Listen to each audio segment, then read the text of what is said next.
பொதுச் செயலாளர் தஞ்சை பாதுஷா அவர்கள். தீர்மானம் 5. அஸ்ஸலாமு அலைக்கும் வரஹ்மத்துல்லாஹி வபரகாத்துஹு. தீர்மானம் 5.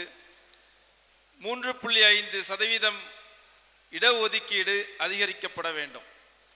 தமிழ்நாடு முஸ்லிம் முன்னேற்றக் கழகம் தொடர்ச்சியாக முன்வைத்த கோரிக்கையாலும் பல்லாண்டுகளாக நடத்திய தியாகம் செறிந்த போராட்டங்களின் பயனாகவும் முத்தமிழ் அறிஞர் டாக்டர் கலைஞரின் ஆட்சியில் 2007ஆம் ஆண்டு முஸ்லிம்களுக்கு 3.5 விழுக்காடு தனி இடஒதுக்கீடு வழங்கப்பட்டது.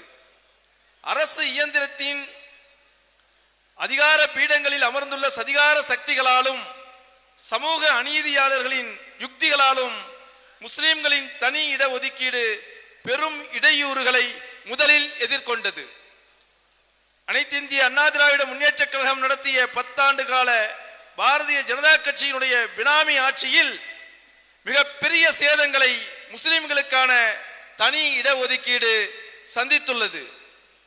2007ஆம் ஆண்டுக்கு பிறகு நிரப்பப்பட்ட அனைத்து அரசு மற்றும் அரசு உதவி பெறும் பணியிடங்களிலும் கல்வி நிலைய சேர்க்கைகளிலும் முஸ்லிம்களுக்கான 3.5 விழுக்காடு தனி இடஒதுக்கீடு பின்பற்றப்பட்டுள்ளதா என அரசு வெள்ளை அறிக்கை வெளியிட வேண்டும் என்று 2021ஆம் ஆண்டில் புதிய அரசு பொறுப்பேற்ற பிறகு நடந்த முதல் சட்டமன்ற கூட்டத்திலேயே சமுதாய தலைவர் பேராசிரியர் எம்.எச். ஜவாஹிருல்லா அவர்கள் வலியுறுத்தியுள்ளார்கள். அதன் பிறகும் பலமுறை இந்த கோரிக்கையை வந்துள்ளது.